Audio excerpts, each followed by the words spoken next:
Hello friends, welcome to trending max channel. நம்ம சேனலில் PGTRB exams தான் இது வரைக்கும் வீடியோஸ் பார்த்துட்டு இருந்தோம். மாடல் கொஷின்ஸ், ப்ரீவியஸ் இயர் கொஷின்ஸ்னு. ஸோ இன்றைக்கி டெட்டுலேருந்து டெட் பேப்பருக்குள்ளே க்ரோத் அண்ட் டெவலப்மெண்ட் ஆஃப் சைல்டில் உள்ள யூனிட்லேருந்து க்ரோத்தும் டெவலப்மெண்ட் பற்றியும் தான் பார்க்க போகிறோம். So growth and development of the child, ஓகேவா? ஸோ அதில் இன்றைக்கி இந்த வீடியோவில் என்ன பார்க்க போகிறோம்னா, meaning of growth and meaning of development.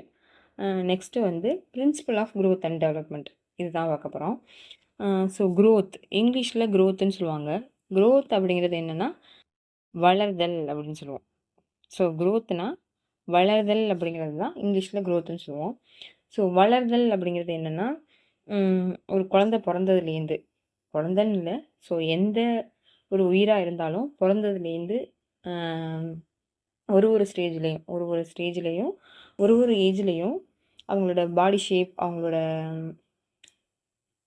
Wait வந்து கெயின் ஆகும், லாஸ் ஆகும், எப்படி வேண்டாலும் மாறலாம் இல்லையா? ஸோ அந்த மாதிரி அவங்களோட உருவ அமைப்பு அதிகரிக்கிறதோ இல்லை அவங்களோட உடல் அமைப்பில் ஏதாவது மாற்றம் ஏற்படுறது இல்லையா? ஸோ அதுதான் வளர்தல்னு செய்கிறாங்க. ஸோ இதில் வந்து ஒரு 3 பாயிண்ட்ஸ் வேறு ஆர்த்தர் கொடுத்ததுலேருந்து இருக்கும். ஸோ அவங்கவுங்க இதுபடி டெஃபனிஷன் என்ன சொல்லியிருக்காங்கன்னு பார்க்கலாம். ஸோ வளர்தல் என்பது உருவ அளவு அதிகரித்தல் அல்லது அமைப்பில் மாற்றம் ஏற்படுவதாகும்.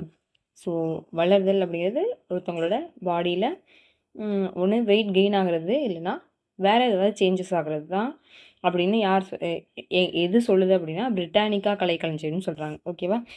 ஸோ நெக்ஸ்ட்டு வந்து உருவ அளவில் மாற்றம், விகிதாசாரத்தில் மாற்றம், பழைய உடல் அமைப்பில் மாற்றமடைந்து புதிதாய் மிளிர்வதே என்று யார் சொல்கிறாங்கன்னா ஹார்லக் அப்படிங்கிற ஒரு கல்வியாளர் சொல்கிறார், ஓகேவா? ஸோ இந்த மாதிரி இந்த டெஃபினேஷனை கொடுத்து இது யார் சொன்னது அப்படின்னு சொல்லி இந்த ஆப்ஷன்லாம் கேட்கலாம், ஓகேவா?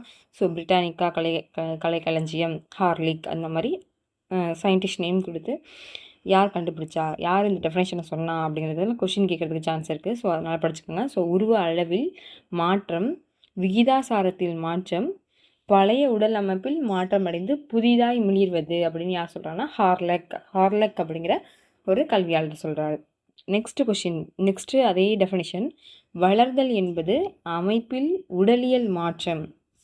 ஸோ உடலியல், நம்மளோட பாடியில் என்னென்ன சேஞ்சஸ் இருக்கோ அதுதான் வந்து வளர்தல் அப்படின்னு யார் சொல்கிறா அப்படின்னா க்ரோங்கிற ஒரு கல்வியாளர் சொல்கிறாரு. ஸோ மொத்தம் 3 பேர் சொல்லியிருக்கதை பார்த்தோம். ஸோ பிரிட்டானிக்கா கலைக்களஞ்சியம் என்ன சொல்லுதுன்னா, உருவ அமைப்பு அதிகரித்தல், இல்லைன்னா நம்மளோட அமைப்பில் ஏதாவது மாற்றம் இருந்துச்சு அப்படின்னா அதுதான் வளர்தல் அப்படின்னு சொல்கிறாங்க. யாருன்னா பிரிட்டானிக்கா கலைக்களஞ்சியம்ங்கிறது. நெக்ஸ்ட்டு வந்து ஹார்லக்ங்கிறது என்ன சொல்கிறோன்னா, உருவ அளவில் மாற்றம், அதே தான், சேம் தான், உருவ அளவில் மாற்றம் தான் வளர்தல். ஆனால் சில எக்ஸ்ட்ரா வேர்ட்ஸ் கொடுத்து தான் ஒருத்தரும் சொல்லியிருப்பாங்க. ஸோ ஹார்லக்குங்கிறது என்ன சொல்கிறாருன்னா, உருவ அளவில் மாற்றம், விகிதாசாரத்தில் மாற்றம், பழைய உடல் அமைப்பில் மாற்றமடைந்து புதிதாய் மிளிர்வது அப்படின்னு அவர் சொல்கிறாரு. க்ரோ என்ன சொல்லியிருக்காங்கன்னா, வளர்தல் என்பது அமைப்பியல் உடலியல் மாற்றங்கள் அமைப்புன்னு சொல்லியிருக்காங்க, ஓகேவா? ஸோ நெக்ஸ்ட்டு பார்க்க போகிறது டெவலப்மெண்ட். ஸோ டெவலப்மெண்ட் அப்படின்னு என்னன்னு பார்த்தோம்னா வளர்ச்சி, ஓகேவா? வளர்தல் வேறு, வளர்ச்சி வேறு. தமிழில் பார்க்கும்போது ரெண்டுமே ஒரே மாதிரி வேர்டாக தெரியும். ஆனால் வளர்தல்ங்கிறது வேறு, வளர்ச்சிங்கிறது வேறு, ஓகேவா? ஸோ இங்கிலீஷில் க்ரோத்துன்னு சொல்லுவோம் வளர்தலை, வளர்ச்சியை டெவலப்மெண்ட்டுன்னு சொல்கிறோம், ஓகேவா? ஸோ வளர்ச்சியை பற்றி சேம் என்ன டெஃபினேஷன்ஸ் இருக்குதுன்னு பார்க்கலாம். ஸோ ஃபஸ்ட்டு டெஃபினேஷன் என்னன்னா, வளர்ச்சி என்பது குழந்தைகளின் செயல்களில் ஏற்படும் பண்புரு மாற்றத்தினை குறிப்பிடுகிறது. இம்மாற்றத்தினை உற்றுநோக்கல் மூலம் அளவிட முடியும். அதாவது பண்புரு அப்படின்னா அவங்களோட கேரக்டரில் சேஞ்சஸ் வரும் இல்லையா? சின்ன பிள்ளையில ஒரு மாதிரி இருப்பாங்க, அடுத்து ஒரு 1 மந்த் கழித்து பார்த்தீங்கன்னாலே அவங்களோட பிஹேவியர் ஏதாவது சேஞ்ச் ஆகிருக்கும். அந்த மாதிரி ஒரு கேரக்டரில் சேஞ்சஸ் வருது இல்லையா? ஸோ அதை தான் என்ன சொல்லுவோம் அப்படின்னா வளர்ச்சி, டெவலப்மெண்ட் அப்படின்னு சொல்லுவோம். ஸோ ஏதோ ஒரு அவங்களோட கேரக்டரில் அவங்கள சுற்றி நடக்கிற விஷயத்தை பார்த்து ஏதோ ஒரு டெவலப்மெண்ட் அவங்களுக்குள்ளே வரும் இல்லையா?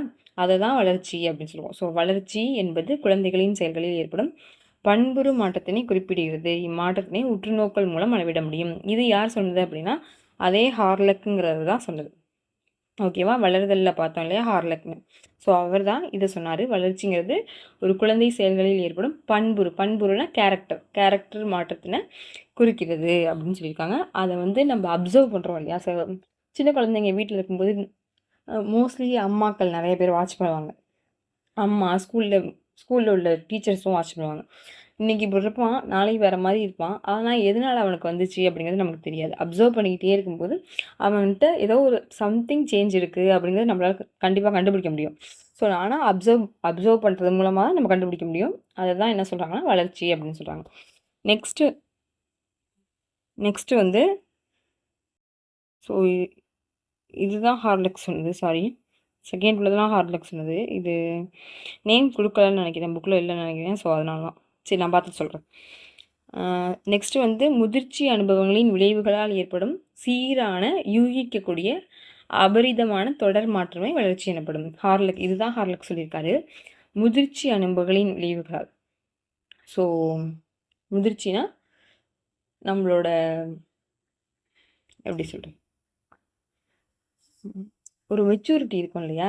ஸோ ஏஜாக ஒரு மெச்சூரிட்டி கிடைக்கும் இல்லையா? நம்ம எல்லாருக்குமே கிடைக்கும். அந்த முதிர்ச்சி விளைவுகளினால் ஏற்படும் சீரான யூகிக்கக்கூடிய அபரிதமான தொடர் மாற்றம். ஸோ இந்த ஸ்டேஜில் எப்படி இருப்பாங்க, அடுத்த ஸ்டேஜில் பிள்ளைங்க எப்படி தான் இருப்பாங்க அப்படிங்கிற ஒரு யூகிக்க முடியும். நம்மளால கண்டிப்பாக வந்து கெஸ் பண்ண முடியும் இல்லையா? ஸோ அந்த கெஸ் பண்ணுற அளவுக்கு அவங்க இருப்பாங்க. அவங்களோட க்ரோத் ஆக ஆக முதிர்ச்சி, அதாவது மெச்சூரிட்டி ஆக ஆக அவங்களோட சேஞ்சஸை வந்து நம்மளால் பார்க்க முடியும். ஸோ இதுதான் வளர்ச்சி அப்படின்னு சொல்கிறாங்க. ஸோ ஒரு எக்ஸ்பீரியன்ஸ் மூலமாக அவங்களுக்கு வந்து ஒரு டெவலப்மெண்ட் கிடைக்கும் இல்லையா? ஏதோ ஒரு எக்ஸ்பீரியன்ஸ் மூலமாக அவங்க ஏதோ ஒன்று கற்றுக்குவாங்க கண்டிப்பாக. அதுலேருந்து ஒன்று லேர்ன் பண்ணதை அவங்க சேஞ்ச் பண்ணிக்குவாங்க. ஸோ அதுதான் வந்து வளர்ச்சி அப்படின்னு யார் சொல்கிறாங்கன்னா ஹார்லக் சொல்கிறாரு. நெக்ஸ்ட்டு ஒன்று, சுற்றுப்புற நிகழ்வுகளின் விளைவாக நடத்தையில் ஏற்படும் அபரிதமான வளர்தல் மாற்றமே வளர்ச்சி ஆகும். சுற்றுப்புற நிகழ்வுகளின் விளைவாக நடத்தையில் ஏற்படும் அபரிதமான வளர்தல் மாற்றமே வளர்ச்சி ஆகும். சரி, யார் சொல்லியிருக்காங்கன்னா ஆண்டர்சன்கிறவர் சொல்லியிருக்காரு. என்ன சொல்லியிருக்காரு அப்படின்னா, நம்மளை சுற்றி இருக்கிற ஏதோ ஒரு நம்மளை சுற்றி என்னென்னமோ நடக்கும், என்னென்னமோ நிகழ்ச்சிகள் நடக்கும், எது வேண்டாலும் நடக்கலாம். நம்மளை சுற்றி நடக்கிற ஏதோ ஒரு விஷயத்தினால நம்மளோட கேரக்டரில் ஏதோ ஒரு சேஞ்ச் வரும் இல்லையா? ஸோ அதுதான் வளர்ச்சி அப்படின்னு சொல்லி ஆண்டர்சன்கிறவர் சொல்கிறாரு. நெக்ஸ்ட்டு வந்து principle of growth and development. Principle of growth and development. So வளர்ச்சி வளர்தலில் உள்ள கொள்கைகள். ஹார்லக்ங்கிற 2015 குழந்தை வளர்ச்சி, அது சைல்டு டெவலப்மெண்ட் அப்படிங்கிற நூலில் வந்து வளர்ச்சி பற்றி ஒரு 10 கொள்கைகள் சொல்லியிருக்காங்க. ஸோ இந்த டார்க் லெட்டரில் இருக்கிறதெல்லாம் வந்து மேபி ஒன் வேர்டில் கேட்க சான்ஸ் இருக்குது அப்படிங்கிறதுனால தான் சொல்லியிருக்கேன். ஸோ ஹார்லக்ங்கிறது 2015 எந்த புக்கில் சொன்னார்னா சைல்டு டெவலப்மெண்ட்டுங்கிற புக்கில் வளர்ச்சி பற்றினா எத்தனை கொள்கைகள் சொல்லியிருக்காரு? 10 கொள்கைகளை சொல்லியிருக்காரு. ஸோ டோட்டலாக பிரின்சிபல் ஆஃப் க்ரோத் அண்ட் டெவலப்மெண்ட்டில் வந்து 10 பிரின்சிபல்ஸ் இருக்குது. அதை யார் சொன்னார் அப்படின்னா ஹார்லக்ங்கிறவர் சொல்லியிருக்காரு. எந்த வருஷம் 2015 எந்த புக்கில் சொன்னார்னா சைல்டு டெவலப்மெண்ட் குழந்தை வளர்ச்சிங்கிற புக்கில் இந்த பிரின்சிபலை சொல்லியிருக்காரு. ஸோ அந்த 10 கொள்கைகளையும் சொல்கிறேன். மேபி வந்து ஒன் வேர்டில் வந்து நமக்கு கொடுக்குற இந்த ஒரு 4 ஆப்ஷன் 5 ஆப்ஷன் வரிசையாக கொடுத்து இதில் வந்து இந்த 5ல் எதெல்லாம் வந்து பிரின்சிபல் ஆஃப் க்ரோத் அண்ட் டெவலப்மெண்ட்டில் இருக்குது அப்படின்னு கேட்கலாம். எதெல்லாம் இல்லை அப்படின்னு கூட கேட்கலாம். இல்லை 4ஐயும் கொடுத்து இதில் எது டிஃப்ரெண்ட்டாக இருக்குது அப்படிங்கிற மாதிரி கூட கேட்கலாம். ஸோ அதனால் இந்த 10 கொள்கைகளும் கொஞ்சம் நல்லா படிச்சுக்கோங்க. ஸோ ஃபஸ்ட்டானது வளர்ச்சியானது மாற்றத்திற்கு உட்பட்டது. ஸோ வளர்ச்சிங்கிறது என்ன, அது கண்டிப்பாக சேஞ்ச் ஆகும்.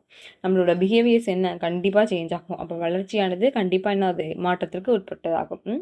ஸோ சேஞ்ச் கண்டிப்பாக இருக்கும். வளர்ச்சியில் டெவலப்மெண்ட்டில் நம்மளுக்கு கண்டிப்பாக சேஞ்சஸ் இருக்கும்.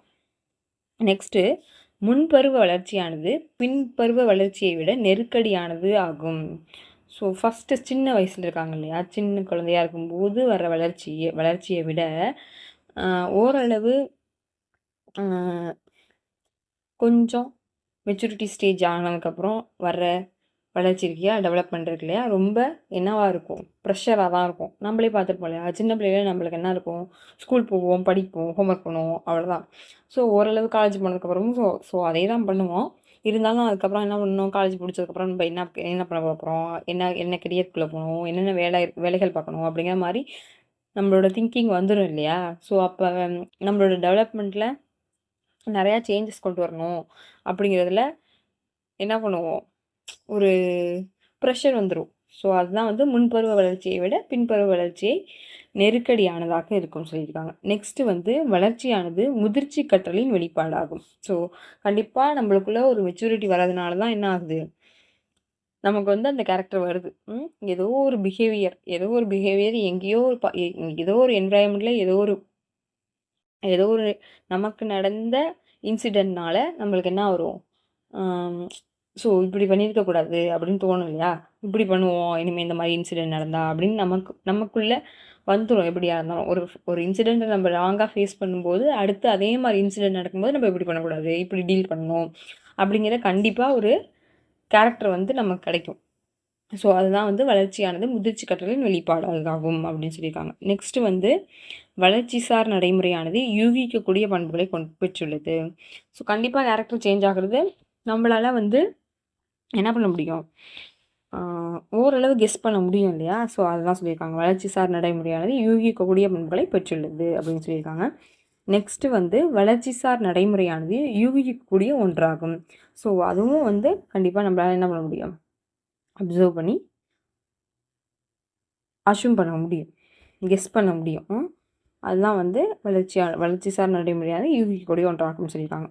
நெக்ஸ்ட்டு வந்து வளர்ச்சியில் தனிநபர் வேறுபாடு காணப்படும். ஸோ ஒருத்தவங்களோட டெவலப்மெண்ட்டு ஒருத்தருக்கும் சேஞ்ச் ஆகும். என்னோடய டெவலப்மெண்ட் வேறையாக இருக்கும், உங்களோட டெவலப்மெண்ட் வேறையாகும், உங்களோட ஃப்ரெண்டோட டெவலப்மெண்ட் வேறையாகும். ஸோ வளர்ச்சி ஒவ்வொரு இண்டிவிஜுவல் பர்சனை பொறுத்தும் டிஃப்ரெண்ட் ஆகும். ஓகேவா? அதுதான் சொல்லியிருக்காங்க, வளர்ச்சியில் தனிநபர் வேறுபாடு காணப்படும்.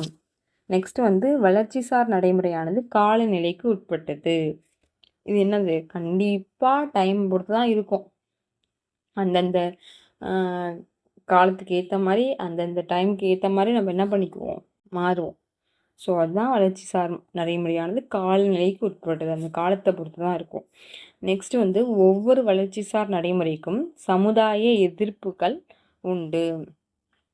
ஸோ எல்லா எல்லா டெவலப்மெண்ட்டுக்குமே கண்டிப்பாக நம்மளை சுற்றி இருக்கிற எல்லாருமே என்ன பண்ணுவாங்க, எதிர்க்கிறதுக்கு எதிர்பார்ப்புகள்